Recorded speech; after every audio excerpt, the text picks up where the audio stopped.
Well, we're going to have a chat right now on World Water Day and the importance of it with Air Vice Marshal Akue Iyamu. He is a former acting Director General of the National Emergency Management Agency and President Association of Environmental Protection and Climate Change Practitioners. You can see him pouring his water. Glad to have you join us on News Night. Thank you. Let's start it this way. Thank you for the good work you're always doing on the environment. We thank God. Yes. About 2.2 billion people live without water. 2.2 billion. How is this even possible? And what is being effectively done to change the narrative? 2.2 billion people living without water. Yes. Foremost, before I start, let me just say my heart goes to these people that lost their life at Carroll Bridge. Yeah, okay. I pray that their soul will rest in perfect peace. Yes, quoted 2.2 billion. Why don't you start from Nigeria, where 70 million don't have water? 114 million don't have access to water, sanitation, and hygiene. I like what the minister was saying, but you should translate it to action on the ground. Do you have running water in your house?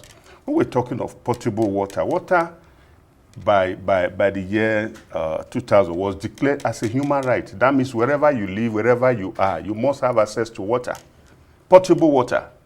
Do you understand? Fresh water. Yes, potable water, not fresh water now. Oh, potable. Potable water. What's the difference between potable and fresh water? It can be fresh water, but it cannot be potable. But it still have its purity, so you have to take it through some process. You have water, 71% of the earth is made of water, but 97% of that, they are all salt water in ocean. Only 3% of it are in the glaciers. So the definition between potable water and what did you call the other Fresh one? water. Fresh water is the boundary is very, very blurred, but they are different. Okay. So coming to that, what are we? I'm going to ask you a question. Do you have running water in your house? Well, I would in Abuja, Abuja, a mega city. I would say I do, maybe because of where I live. Okay, because of where you live.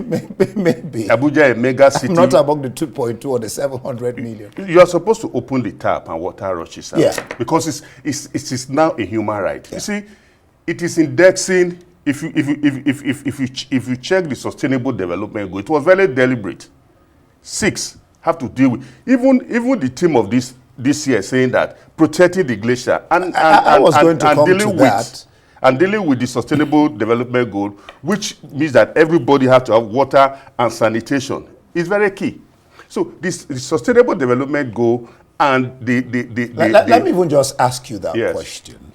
How key is this day to achieving the SDGs?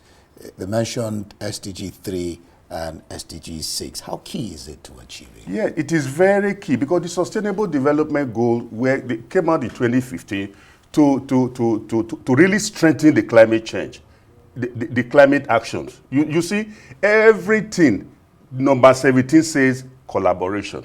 Yeah. So if you go to glacier, which is our discussion today, protecting it, you see that there are 275 glaciers in the world that are providing this water. And because of the importance of water, the United Nations have designated 50 sites as to house this particular glacier, which is very, very important because you are going to get your fresh water, your agriculture is going to be affected, and your climate change is going to be affected. Hunger is going to be affected. So they are very, very key about it because unfortunately, this glacier, they are melting at a very alarming rate.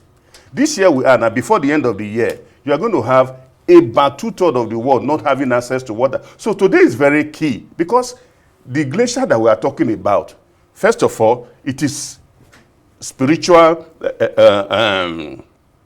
it's of spiritual value and cultural value to some people. So it is very, very important. And you find out that since recorded temperature started in 1948, the temperature have risen by 1.1 degrees Celsius, and that is having a consequential effect on the glacier. Yeah, then yes. that leads me to the question of, because you've been mentioning glacier, maybe we'll have more understanding of it from you because the theme for this year is glacier preservation. Yes. And then just add that to why the theme glacier preservation And what has this got to do with climate change? Yes, you see, glacier is a mass of ice. The 3% water that you are talking about, that out of the 90, like I told you before, the whole world is 71% water. 97% of that are salt water, which cannot be used. Yeah. Only 3% of it is fresh water. And that 3% is stored in glacier.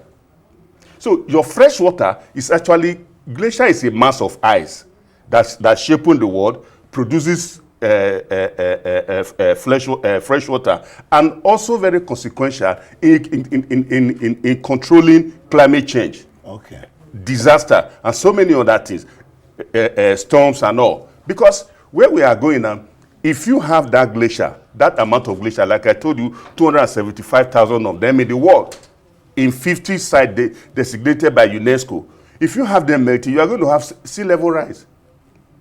You're going to have sea level rise. So that one combined with AMOC, that is Atlantic Meridional Oceanic Current, AMOC. Okay. See, if you put all of them together, and the A23, A23I, that's the biggest ice in the world, almost the size of Rhode Island, melting, it's going to be very consequential. But the glacier is more important because that is where the fresh water is stored. So how do they want to preserve it? Because it's a glacier preservation. Glacier, yes. Glacier preservation now, you must index now climate change. You must index carbon emission. You must index temperature control. You must index human activities. Human activities, and you must also index wetland. Because if you see in Abuja now, nations are taking very, very deliberate steps to do what they are doing. You are noticing the heat. Early in the year, I said, look, El Nino. Heat. Yes, Yeah. El Nino is going to be very consequential. You are going to have the island heat here in Abuja. But we had cold in the north, that colder weather in the north. I said, don't be deceived by it. El Nino is going to come and leave by February. What is it going to bring? Heat. And that heat is very, very consequential on the glacier. But for Abuja, what would we have done? You see, you have 3.04 trees in the world. Trees. Now that is 400 for everybody. But elsewhere in the world, in the last 10 years, these trees were just 400 billion. But they've been moved from 400 billion to 3.04 with everybody on top of it. So what is our deliberate effort in planting trees here? And that's why I would ask you, how do we sustainably manage water? Sustainably managed water is to go back to our wetland. You see, your wetland is like the kidney and your lungs. It cleans out the pollution, yep, so that you continue to have water. It takes 30% of the carbon away from the atmosphere. And it will interest you that 40% of the biodiversity live in there. So we must give a deliberate attention to the wetland. And it's not, if you see nations developing, they have a plan and say, okay, this is our wetland. How do we preserve it? If development is going to take place, how do we make sure that this place is not affected? So it is not, you just look at, if you go around Abuja, most of the wetlands have already been sold for estates. They're sold for estates. So water, you see, the existentiality of water, I have to tell you that the human body, if you are born as a child, your entire body is made of 70% water. Okay. But as you grow older, as a man, it reduces to 60%, but as a woman, it reduces to 55%. That tells you the existentiality of water.